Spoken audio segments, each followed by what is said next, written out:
Segundo um levantamento feito pelo SUS, 3,1 milhão de crianças no Brasil estão obesas. Quando o assunto é sobrepeso, esse número sobe para 6,4 milhões. A obesidade infantil afeta 13,2% das crianças entre 5 e 9 anos. Nessa mesma faixa etária, 28% apresentam excesso de peso.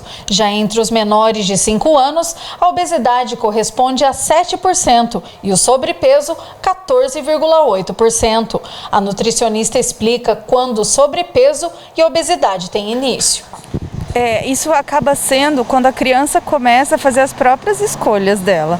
E isso a partir dos 6 meses, né, depois do aleitamento materno exclusivo, que vem junto com o início da introdução dos alimentos das crianças. Então elas começam a, muitas vezes, recusar, muitas vezes já ter um paladar aguçado para o doce. Então, a partir daí dos 8 meses, a gente já tem que começar a observar peso, altura, vai no pediatra. O próprio pediatra coloca na curva de crescimento para ir analisando a questão de altura e peso dessa criança.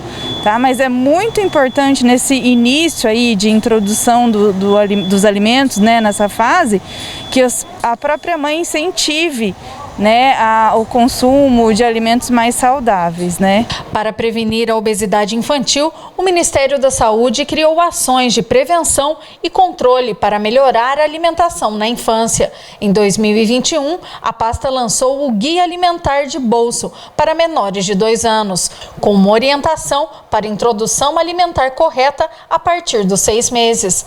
Ao contrário da fase adulta, onde a obesidade precisa ser medicada, a obesidade infantil pode ser revertida com mudanças de hábito. Alimentação equilibrada e exercício físico são os maiores aliados no combate à obesidade infantil.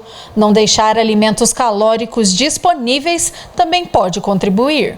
A questão das escolhas, muitas vezes, a gente tem que acabar tomando cuidado com aquilo que a gente disponibiliza para as crianças dentro de casa, né?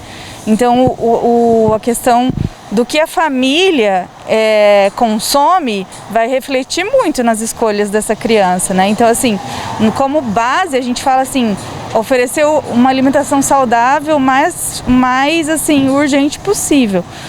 Baseado em frutas, legumes, né? Menos alimentos industrializados, para que ela consiga se desprender um pouco, porque quanto mais, por exemplo, o doce para a criança, se você oferece muito, o paladar dela sempre vai puxar para o doce. Então tem um equilíbrio. Tem crianças que a mãe, por exemplo, não oferece açúcar, nenhum tipo de doce, até uns 2, 3 anos de idade. Essa criança, a tendência dela é não ter essa vontade de estar consumindo o doce. A mesma coisa do refrigerante. Tem crianças que não experimentam durante a infância e depois acabam não consumindo também um refrigerante.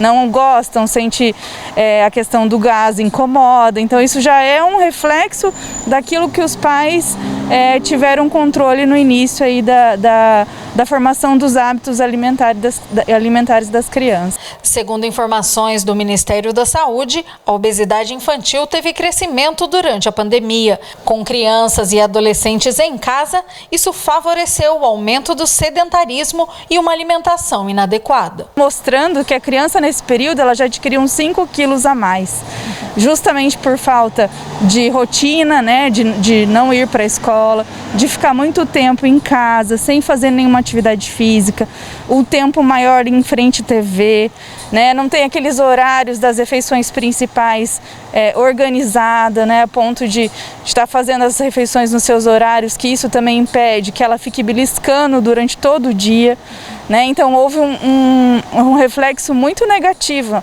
né, nessa questão, né? Não é só o Covid, mas ele veio com outras situações, inclusive essa que está prejudicando as crianças, né? Mas além das mudanças na rotina e na alimentação da criança, outro fator pode contribuir para a obesidade infantil: o exemplo dos pais. É observando o comportamento e o relacionamento que os pais têm com a comida é que a criança também desenvolve esse aprendizado. Não basta só cobrar das crianças, é preciso dar exemplo de uma boa alimentação. Sim, a criança ela é reflexo realmente do que os pais consomem dentro de casa, né? Então, um primeiro passo, normalmente quando às vezes procura uma nutricionista, poxa, meu filho precisa perder peso, a gente tem que ter um pouco de cautela, porque a gente está falando de uma criança, né? Então eles acabam, de certa forma, a gente não pode restringir muito para não criar um bloqueio lá na frente, né? E eu digo muito, a participação da família em relação às escolhas é muito importante, porque só focar na criança e a família não participar, isso gera um bloqueio e assim, a gente não vai conseguir atingir o objetivo. Muitas vezes educando os pais a manter uma alimentação saudável, isso vai refletir com certeza na criança. Sim, paralelamente esse trabalho tem que ser feito, porque senão a gente não consegue um objetivo aí positivo para a criança na questão da perda de peso.